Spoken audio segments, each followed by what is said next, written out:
E a gente, com muito carinho, vem aqui já para dar o start na nossa conversa, no nosso bate-papo, hoje falando com a doutora Agnes, que é nefrologista, sobre os cuidados com os rins nesse período do inverno. E a primeira pergunta é, por que no inverno muitas pessoas tomam menos água? O paladar muda, não fica mais seco, a gente deveria tomar mais água, não é? Não, doutora? Seja bem-vinda. Muito obrigada, Rita.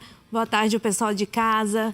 Então, o inverno faz frio, o que faz a gente beber água, sentir a necessidade, sentir a sede, é ter um déficit de água no nosso corpo. Como é que a gente tem esse déficit de água? Através da evaporação. Então, no calor, evapora mais, a gente sua mais, e isso faz com que a gente sinta mais sede. No frio, como a temperatura é mais baixa... E a gente tá todo mundo agasalhado. A gente tá agasalhado, a gente perde menos, então sente menos sede, sente menos vontade de beber água. Os idosos, eles já têm uma redução desse centro de sede. Então, com o envelhecimento, o centro de sede vai perdendo esse comando, esse controle. E no frio, isso exacerba. Então, no frio, principalmente os idosos, a gente precisa ficar no pé, como você falou da mamãe. Bebe água. Então, uma das dicas que a gente sempre dá é ter uma garrafinha do lado para bater meta. Então, a gente precisa bater meta de água. E a garrafinha, ela é muito importante nesse ponto. Então, nós temos que desafiar os nossos idosos e a nós mesmos, né, doutora? Sim. Porque não tomar a água é um hábito nada saudável. Exato.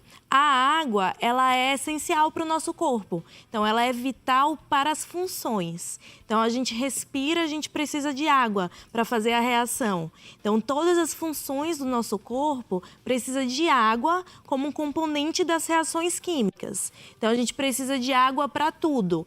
Mas, falando do rim, a gente precisa de água para manter hidratado. Porque quando a gente desidrata, esse rim acaba perdendo a sua função.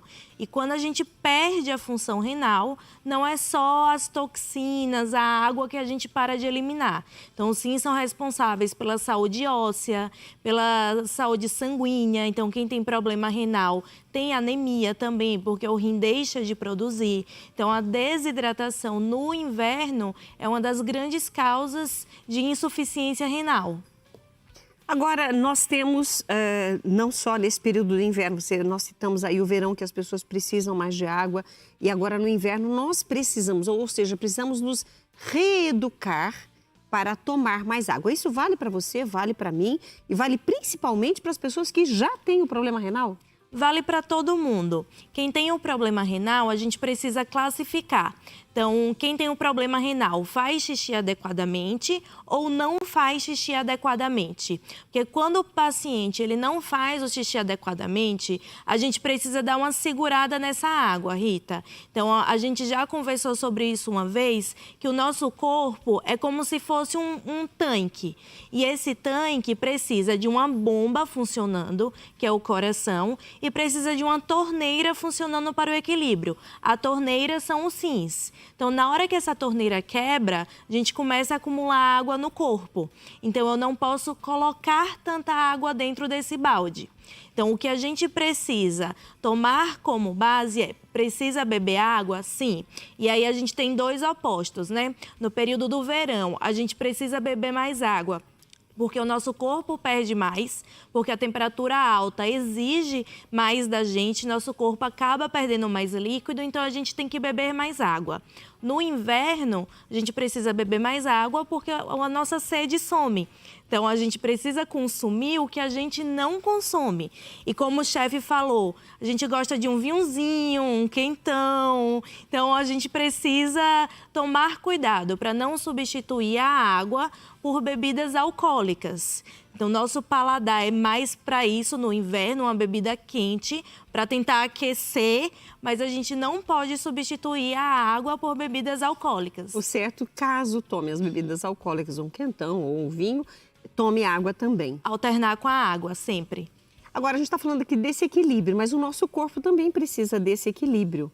Inclusive, pessoas que têm o hábito de colocar sal em tudo, né? E depois reclama da pressão arterial. Tem alguma coisa a ver com os rins, doutora? Tem sim.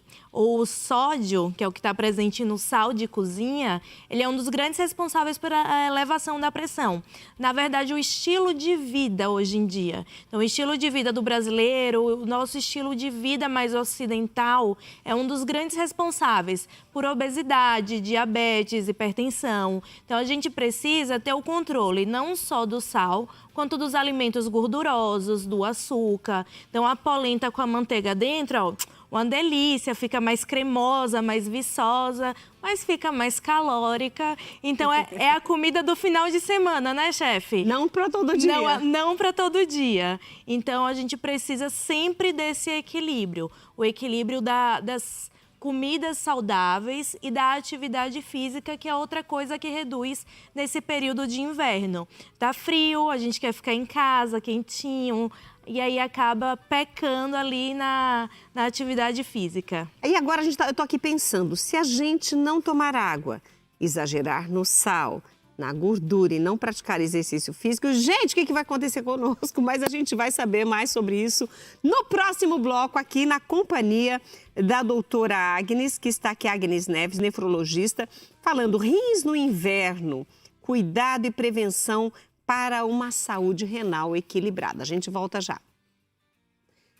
O programa Mulher.com recebe mais uma vez a doutora Agnes Neves, ela é nefrologista e hoje o nosso tema, cuidados essenciais com os rins no inverno. Prevenção, atenção para quem já tem a doença renal.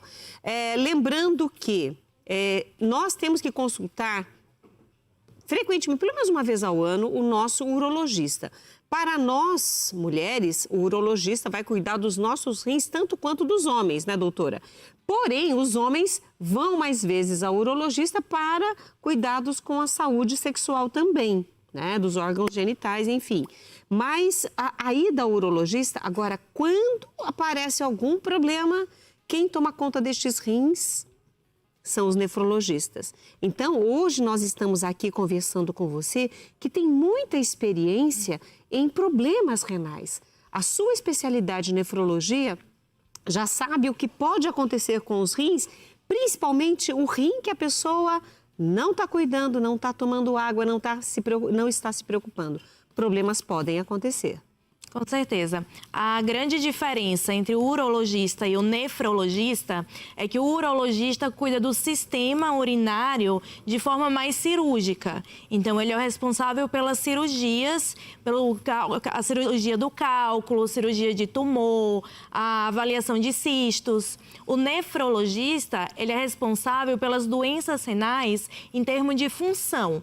Então, esse cálculo que o urologista tirou, quem faz a análise do cálculo e a prevenção é o nefrologista. Então, quem acompanha a função do rim é o nefrologista. Quem investiga qual doença, então, glomerulonefrite, que é uma inflamação do glomérulo, que são as unidades pequenininhas dos rins que filtram as substâncias. Então, essa parte de funcionalidade é o nefrologista. Então, da mesma forma que precisa ir no urologista, principalmente quem tem fator de risco para doença renal, precisa procurar o nefrologista pelo menos uma vez ao ano.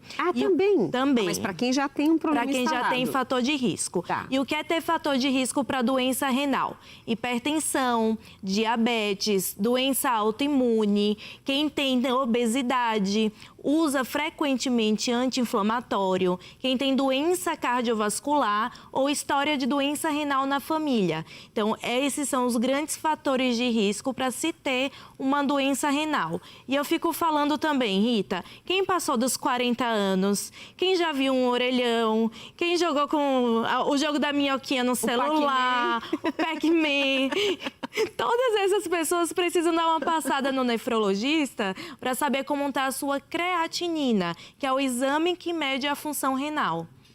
Olha, isso que ela falou, a gente nunca para pensar, né? Eu falei aqui, pelo menos o urologista uma vez ao ano, mas aí depois de toda essa lista que ela fez, eu acho que muitos de nós não vão ou nunca foram a um nefrologista, porque eu sou da época do Pac-Man, viu? Mas olha, voltando ao nosso tema de hoje, aqui com a doutora Agnes, nós estamos falando sobre os cuidados com os nossos rins agora nesse período do inverno. E uma das coisas que a gente não pode esquecer é que o nosso inverno às vezes está quente e às vezes esfria aqui demais da conta. Essas mudanças de temperatura, doutora, podem também trazer outros problemas? Por exemplo, quem tem problema respiratório, temos ouvido falar de tantas pessoas com pneumonia e outras doenças como Covid, que também atinge os pulmões, etc.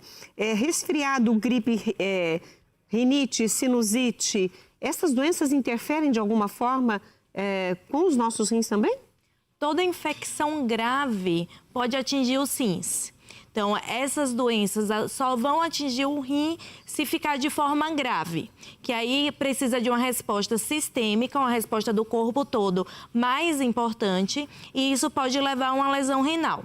Mais importante do que isso, Rita, são os remédios que a gente utiliza para gripe, a automedicação. Então, quando chega esse período muito seco, começa a ter mudança de temperatura, quem tem rinite, sinusite, recorre ao quê? Ao descongestionante nasal, de forma própria, sem a orientação médica do otorrino. E esses descongestionantes nasais são um perigo. Se você usa ele de forma contínua, ele faz um estreitamento dos vasos nasais. Então, esse é o papel dele, né? Fazer uma vasoconstricção, um estreitamento dos vasos nasais para causar o desentupimento nasal. Mas da mesma forma que ele faz esse estreitamento dos vasos do nariz, ele faz um estreitamento dos vasos do corpo, ou seja, o uso dessas medicações, desses medicamentos, sem orientação e de forma descontrolada, pode aumentar a sua pressão arterial. Então, um dos medicamentos que causa esse aumento de pressão arterial são os descongestionantes nasais, tanto em forma de comprimido quanto de forma inalatória. Esse é um período também que as pessoas, principalmente os idosos, são lembrados em relação à vacina da gripe. Tem alguma relação também? A recomendação é que todo mundo que tem a imunidade um pouco mais baixa, o sistema imunológico um pouco mais baixo, tenha essa vacinação priorizada. Por quê? Porque com a imunidade baixa, há uma maior gravidade das doenças virais. Tomar a vacina não quer dizer que a pessoa não vá pegar a doença, mas quando ela pega a doença, o corpo já tem uma defesa pré-criada e isso faz com que a doença tenha sintomas mais leves. Então, uma influenza que levaria o paciente a ficar internado na UTI, a ficar internado no hospital, causa uma doença de sintomas mais leves. Porque tem gente que fala, mas eu tomei a vacina e fiquei gripado. A vacina não é para não ficar gripado, é para quando a gente tem contato com o vírus, a gente já tem uma defesa pré-criada no corpo e isso facilitar a nossa defesa e causar sintomas mais leves. Então, além dos pacientes idosos, os pacientes com doença renal crônica e os transplantados renais são grupos de risco para gripes mais fortes, para essas doenças respiratórias mais graves, e isso faz com que eles também sejam priorizados para a vacina. Olha, deixamos de falar algo importante dentro do tema de hoje, porque falamos sobre automedicação. A gente sempre fala, todos os médicos que vêm aqui, doutora, falam sobre o perigo da automedicação. Mas dentro da sua área, isso vai afetar diretamente os rins também. Os anti-inflamatórios, as pessoas simplesmente chegam na farmácia e elas falam como se tivessem sido... como se tivessem passado por um médico. Não, eu quero esse, eu quero aquele, eu quero 2 desse. Isso é muito perigoso? Isso é muito perigoso. Então, o uso de anti-inflamatório de forma contínua e sem prescrição médica é uma das causas de doença renal crônica. Então, tem paciente que vai para hemodiálise por conta do uso de anti-inflamatório. Então, uma das medicações que, ao meu ver, Rita, deveria ser vendida sempre com receita era os anti-inflamatórios. Por quê? Porque é uma medicação, um medicamento que todo mundo toma, que todo mundo indica, indica, que o vizinho indica, que o familiar indica. Só que é um medicamento muito perigoso. Ele afeta diretamente a saúde renal, então ele causa lesão renal diretamente. Além disso, ele provoca o aumento do risco de úlcera péptica, hemorragia digestiva. Então, aquelas úlceras de estômago, intestino, também são causadas pelos anti-inflamatórios. Então, além deles lesionarem diretamente os rins, podem não levar a lesões graves renais, evoluindo para doença renal crônica e diálise. Além disso, ele também provoca essas úlceras pépticas que pode provocar sangramento e coisas mais graves. Então, uma pessoa que tem as doenças que nós falamos, rinite, enfim, tá com gripe constante, usa os descongestionantes e os anti-inflamatórios, ela está usando bombas para explodir o organismo por dentro. Por isso que precisa ter a orientação adequada para usar os medicamentos de forma adequada, pelo período adequado. Porque esses descongestionantes nasais têm substitutos que não causam tantos efeitos colaterais. Os anti-inflamatórios têm substitutos que não causam tantos efeitos colaterais. Então, na maioria das vezes que a gente usa um anti-inflamatório, o que a gente precisa, na verdade, é usar um analgésico. E os analgésicos não causam tantos prejuízos para o corpo quanto os anti-inflamatórios. E mesmo assim, precisaria de uma orientação médica, uma prescrição do que é adequado para o quadro de saúde daquela pessoa. Com certeza. Doutora, algumas pessoas deixam de tomar água porque dizem assim, os meus pés incham e o sapato não cabe no pé, então eu fico evitando tomar água para não inchar. Ou eu tenho que ir muitas vezes ao banheiro, dá muito trabalho, meu trabalho, eu sou professora, não posso sair da sala de aula, eu sou caminhoneiro, não posso ficar parando toda hora. Essas pessoas que tomam pouca água, dependendo da profissão, elas também têm que começar a pensar, primeiro a minha saúde ou o meu trabalho, porque vai acontecer tudo isso que nós falamos aqui, elas estão na fila para ter problemas renais. Exatamente. Uma das frases que eu mais escuto e que me corta o coração, Rita, é a seguinte frase: eu deveria ter me cuidado antes. Eu me preocupei tanto com o meu trabalho e agora na minha aposentadoria, onde eu deveria estar curtindo a vida, aproveitando, viajando, agora é a hora que eu tenho que cuidar da minha saúde. Porque prejudicou tanto aquele período sem o acompanhamento, sem fazer as coisas de forma adequada, que o período que tem para curtir pós-trabalho,